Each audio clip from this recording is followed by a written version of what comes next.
Hello, my name is Andrew Flushy, and I'm a Virginia DWI lawyer. If you're charged with a DWI second offense, we definitely need to talk about your case ASAP.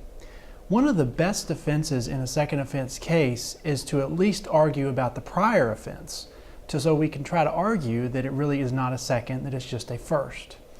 The big difference there is if you're charged with a second offense in Virginia and you're found guilty, then you do lose your license for 3 years, and depending on how old the prior is, you're not eligible for a restricted license at all for 4 to 12 months.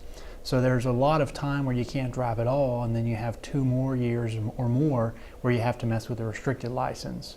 And of course, on a second offense, you're facing mandatory minimum jail time.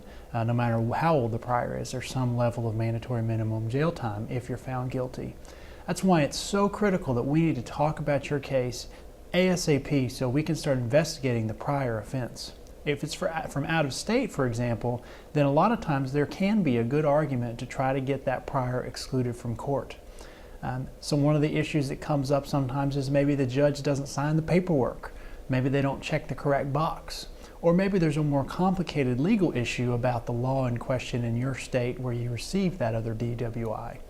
So if any of these apply to you, we need to talk today.